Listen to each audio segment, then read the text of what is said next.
That was what I was trying to say. Did not come across that way, and it was bad. I said something stupid, and it was a dumb thing to say. It is Monday morning. The team's not here quite yet, but we're gonna have a team meeting. And honestly, I don't think it'll ever get old coming out here to this farm and having the smell of manure, the bleating of goats and cows. It's awesome. Got the fence rails in, it looks like. So we'll be putting up the panels today and tomorrow. Getting ready to roll out of here.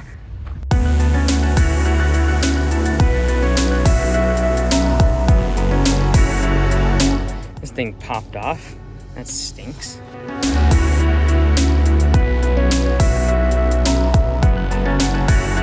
So this 20-foot storage container here is basically filled up with just, a couple zero turns and mowers and a little bit of supplies. So what we're gonna do is we're going to put a 40-foot box at this location once we move from the Bellingham shop. Because right now the Bellingham shop has 3 40-foot containers, and once we move to the new headquarters next spring, they won't need any of them. So we'll just bring 1 or 2 of them down here and give them a lot more space. But right now, those 40-foot containers are like 4 to 5 times more expensive than they were 3 or 4 years ago. So it's nuts now. I used to always recommend these storage containers because this one, for example, was like $2,000, which is a great deal. It's super, they're really great in the elements. They're great to lock up and have great storage. But now I'm not gonna pay $8,000, $9,000 for one of these things. It's just ridiculous.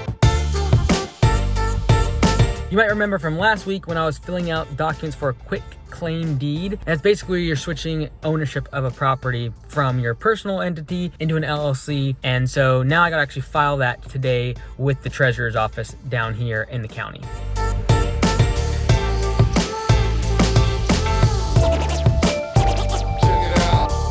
All right, the deed has quite literally been done. In case you're wondering why I would take a property and move it from my personal name into a entity structure like an LLC, is really just to protect myself from the liability of a renter or somebody trying to sue me personally and then affecting all my other businesses. And so every single entity that I have and the real estate is kept in separate LLCs and separate entities and corporations to make sure if someone tries to tear me down, that they won't affect the other businesses. And my biggest fear is it affecting the jobs of the employees that I have, and because of my own investing or real estate or any other business venture affecting them, because all of a sudden someone's trying to sue us for all the assets that I'm connected to. So keeping my real estate and all my different businesses in separate entities helps a little bit with preventing that liability. Now make sure if you're going to try to do this, you've got to make sure that all your bank accounts stay separate, all your credit cards stay separate. Everything cannot be commingled between entities. Otherwise, in a court of law, if you are getting sued,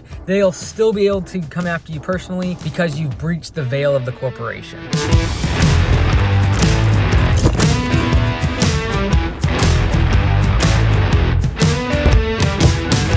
Let's talk about Employee Orientation Day. Now, I did employee orientation wrong for a very long time. And yes, this is maxdangleit.com. Got some of these bad boys. If you're like most landscapers, if you're like most home improvement business owners, the first day of work for an employee typically consists of something along the lines of, here's the keys to the truck, here's your uniform, jump in the truck, and you'll learn on the job. And honestly, it's just not a great experience for an employee when their first day of work, they just changed occupations. They literally are now trusting you to provide for their family and their livelihood, and you're just taking it so nonchalantly. It's like, oh, we'll just try you out, and you'll just like learn on the job. And I understand that a lot of times, a lot of the work that we do is taught by hands-on training, but it doesn't take away from the importance of that orientation and actually establishing what the rules and regulations and how to win inside the organization are. We've always ensured that the general manager takes some time on their first morning to just show them around the shop, show them where the mowers are at, show them where to put the keys.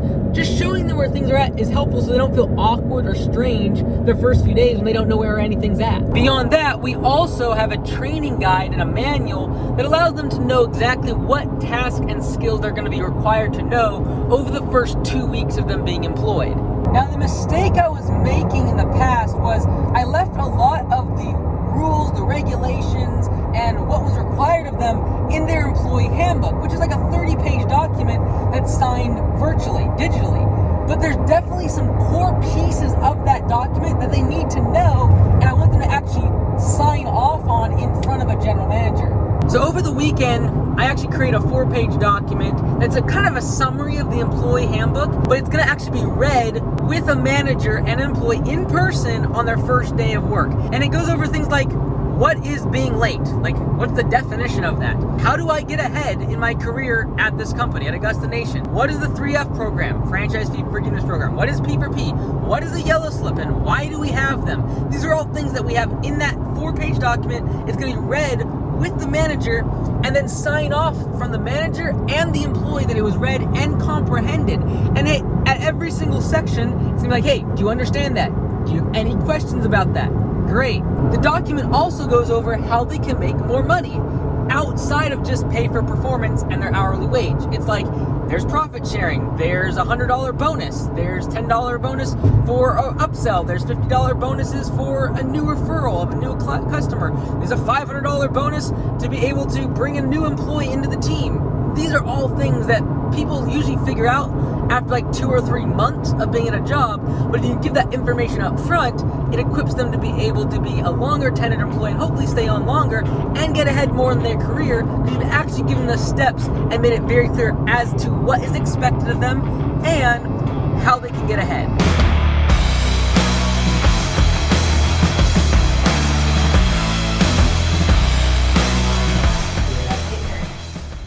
It's like, understand algorithms and clickbait, like apparently not. I feel like it fell down like a rabbit hole. Yes. Well, you can see in the retention graph, like only the first like 20 seconds are people listening to. Like the audience retention on that video is like It's just so that first 5 seconds where it's like he's 2 seconds late, 2 minutes late, and then like, yeah. are you serious? Are you serious? How's it going? Are you serious? So I get it. I wonder if we should put the extended clip of that section specifically in the Explanation.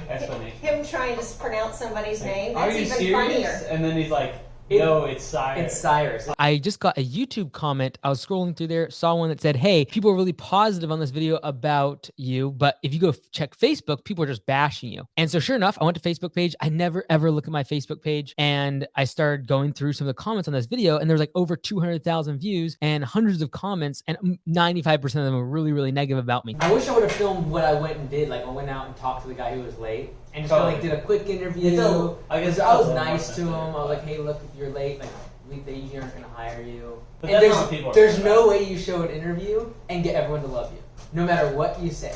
Yeah, unless you're like, I hired him for more than he was asking. I hired him for more than asking. I didn't care about all his personal drama and all his firings. I was just like, let's give it a shot, buddy. We'll see how much Steven leaves in from the actual video, because you'll see me like introduce myself, talk about, hey, we're gonna film for educational purposes, like, but that's not gonna do well if I show a 30-minute video. But the extremes are where you get attention, so that's like, yeah, wow, it's allowing like same thing with the comments though, right? Whoever like says the most outlandish and horrible thing about me is probably gonna get the most likes. But my clarification video said this, like, look, if someone was late for their interview, I'm okay with it, but call ahead. Just like, hey, I didn't hit a train, or like my kid, didn't wake up right, whatever, and just let me know. And that's totally fine. I have a hangover. My kid has a hangover. I have a hangover right now. Can I come in a little later? Got a headache. It's a communication right off the bat. Like they can't just like ghost you. Here's the balance to prove myself wrong though. For example, when we were quote unquote late to Jaden's interview, the first time she came in. Oh yeah. Right? Well then we don't deserve an employee. She almost didn't give you another shot. I know. She really didn't. She actually turned it down, like, coming in. Yeah. And I was like, dude, just give it a shot, so. I know. But the thing is, the employee, they don't get to tell their side of the story either. Yeah. Right. That's the whole point. It's not fair. People don't like things when they're not fair. Yeah. I think as long as you give a head notice that, like, hey, I'm late for X, Y, and Z reason, or I'm just going to be late, I'm on my way, though, I would be totally fine with that. Any reason. It's like whatever. But just that communication, I think, is like key. Hey, stirring up that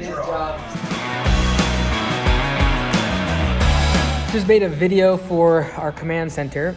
We do a lot of our meetings on video because we have a virtual team, and then we really can't have all hands meetings at the office because someone's ought to be answering the phone and answering web chats, etc. So typically when I have an announcement, I actually do it in video and then we share it. So I just made a video because at our offsite meeting, we do peer reviews, but also there's anonymous reviews for management and like areas that can be improved or made better. And so I made a pretty open discussion about like compensation and wages and different levels of compensation throughout the company. But I definitely had to apologize for one thing I said during the offsite. And it was a dumb thing I said because it was a question, and I obviously didn't have time to prepare for the questions. This cute live Q&A. But one of them was basically kind of comparing the P4P of the guys out in the field, like working, doing lawn care and landscaping versus the P4P at command center. And I said something stupid. I was basically like, you know, if you think they're making too much money out in the field comparatively to us, like you should go work one day out in the field. And that was a dumb thing to say because even though it's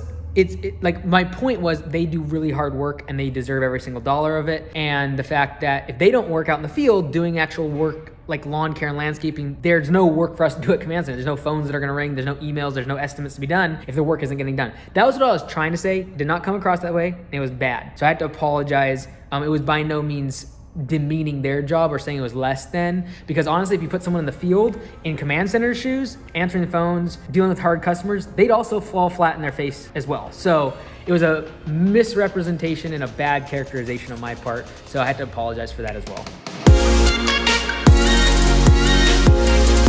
Another thing that I mentioned in the video for the team was in relation to firing. Someone had said, hey, like, it seems like firing just seems like a somewhat on a whim, or there's really no clear direction on it. And I said, look, like, I hate drama.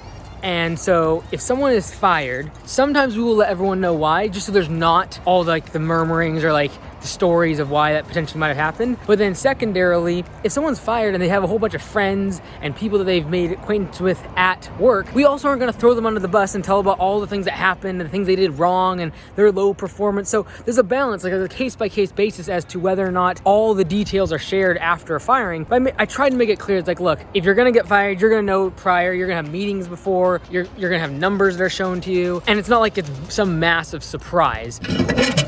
And honestly, the last thing you want to be doing is going to work every single day worried that you're going to get fired.